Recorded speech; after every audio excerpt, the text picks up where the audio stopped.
नमस्कार, स्वागत है आपका न्यूज 69 में। मैं हूं आपके साथ अंकिता और बढ़ते हैं इस वक्त की बड़ी खबर की ओर। भोपाल मसाजिद कमेटी के पूर्व सचिव यासिर अराफात की मुश्किलें कम होने का नाम नहीं ले रही है। किसी न किसी कारण लगातार उसकी मुश्किलें बढ़ती हुई नजर आ रही हैं।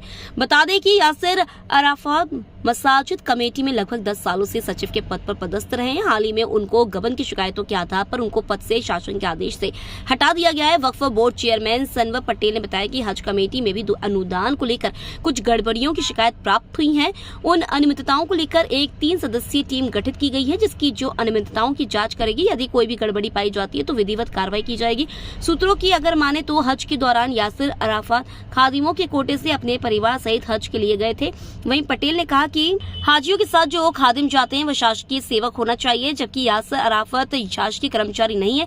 अब देखना यह होगा कि जांच कमेटी का क्या निर्णय आता है। यासिर अराफात अगर जांच में दोषी पाए जाते हैं तो उनके खिलाफ कानूनी कार्रवाई की जाएगी, जिससे यासिर अराफात की मुश्किलें और बढ़ सकती हैं। भोपाल से न्यूज 69 के लिए आदिल खान की रिपोर्ट। देखिए, अगर नियम विरुद्ध कार्य किए होंगे तो नियम विरुद्ध कार्य सामने आएंगे, अगर वो नियमानुसार किए होंगे तो नियमानुसार सामने आएंगे।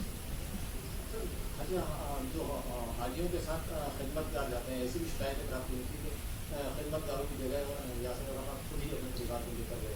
क्या इस तरह की कोई शिकायत नहीं सामने? नहीं, मेरी जानकारी में तो नहीं है, लेकिन ये बात सही है कि खादिमुल हुज्जाज जाते हैं। एक हाजी 300 हाजियों पर एक खादिमुल हुज्जाज जाते हैं, जिनको केंद्र सरकार की हज कमेटी, सेंट्रल हज कमेटी और राज्य हज कमेटी मिलकर उनका पैसा वहन करती है। लगभग 4 लाख रुपए के आसपास ये खर्च आता है।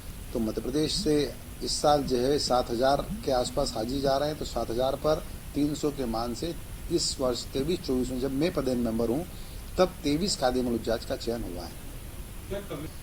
देखिए, चाहे हज कमेटी हो, वक्फ बोर्ड हो या मसाजिद कमेटी हो, ये सभी संस्थाएं कहीं ना कहीं शासन से अनुदान प्राप्त संस्थाएं हैं और हमको शासन से जो अनुदान प्राप्त होता है उस पर हमको नियम कायदे के साथ काम करना चाहिए और नियम कायदे के हिसाब से खर्च करना चाहिए। और जितनी भी संस्थाएं शासन की है, शासन से अनुदान प्राप्त संस्थाएं, वहाँ पर शासन के नियम लागू होते हैं। चाहे पदोन्नति हो, चाहे समयमान वेतनमान हो, चाहे अन्य कोई विषय हो, चाहे नियुक्तियां हों, इन सब में शासन के नियमों का पालन करना अति आवश्यक है।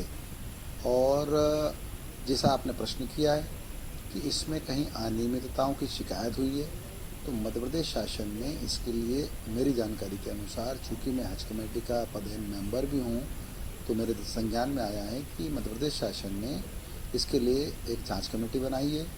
यासिर जी जो हैं, यासिर अराफात जी, उनके कार्यकाल के उपरांत जिस प्रकार की अनियमितताओं की शिकायत हुई है उसको लेकर शासन ने एक 3 सदस्यों की कमेटी बनाई है, ऐसा मेरे संज्ञान में आया है। अब वो उसमें क्या तथ्य आते हैं, क्या नहीं आते हैं, तो जांच कमेटी ही बता पाएगी और शासन बता पाएगी। इस खबर पर आपकी क्या है राय, हमें कमेंट सेक्शन में जरूर बताएं। तब तक के लिए धन्यवाद।